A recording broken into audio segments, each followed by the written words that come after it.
Hey everyone, it's Ann from What's Up Family Home. Today I have another collab for you. And this one is a summer fruit challenge and it's hosted by Tiffany at Smalltown Six.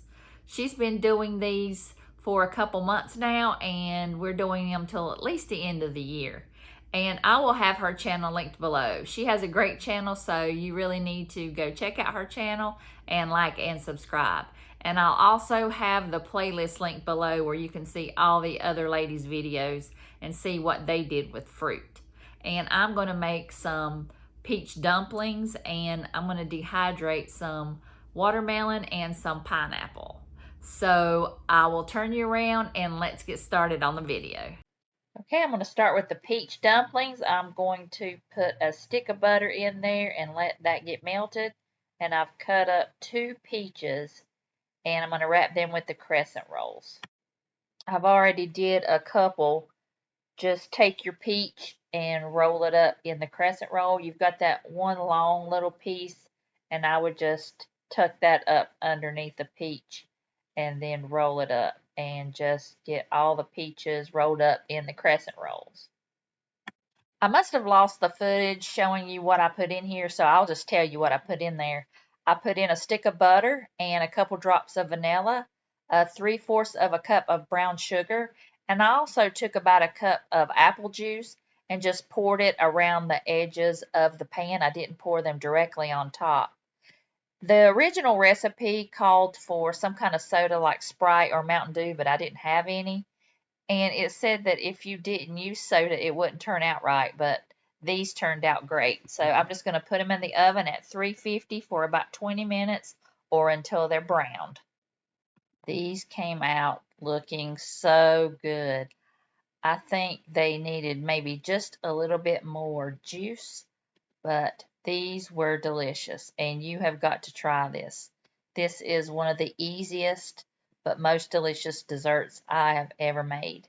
And we ate it with some vanilla ice cream and it was just perfect. So you need to try this immediately. Okay, next we're going to dehydrate some watermelon and some pineapple. Make sure you slice your watermelon a little thick. And I'm going to do 3 trays. So I did the first tray with watermelon, and then I'll layer the second layer with watermelon, and the third layer I'm going to do pineapple. And you'll love it. It's just like candy. Okay, I must have lost the footage. So this is what the pineapple looks like on the dehydrator tray. And I've plugged it up, so all I've got to do is put the lid on top. And I'm going to go ahead and set it to 135. It's kind of like the average temperature that everybody usually uses for dehydrating. And I'm just going to put it on top and turn it on and leave it overnight, and then I'll check it when I get up.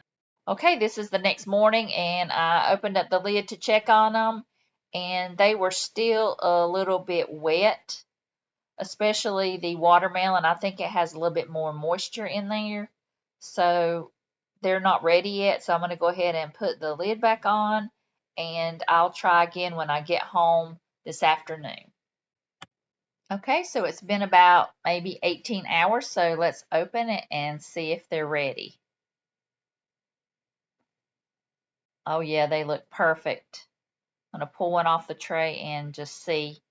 It's going to be sticky, but it's not going to be really crunchy. It's still going to be pliable, but just make sure that you take these off the tray while they're still a little bit warm, because when they harden up a little bit, they will be really hard to get off that tray.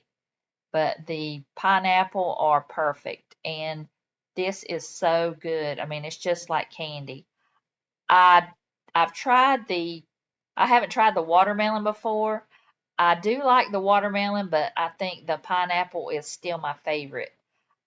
And I'm just glad that there's some to show you, because I would just pull them off and then just eat them, and they were so good.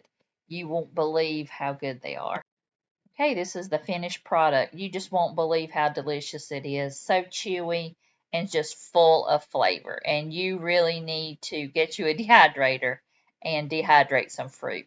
Okay, that's all I have for you, but I hope you'll make this recipe. Trust me, it is the easiest and one of the best desserts I've ever made. you definitely need to try it. And the fruit, the dehydrated fruit, was amazing, and I'm still eating on it, and I'm trying to talk and eat that candy at the same time. But I want to thank Tiffany again at Smalltown Six for hosting. I really enjoyed this, and I got a good recipe out of it. And I will link her channel below, and I'll link the playlist. Make sure you watch all the other videos in the collab. And if you're coming from one of the other ladies' channels, I just want to say welcome if you're new. And I want to say thank you for your support if you've been here a while. And I will see you guys again in the next video.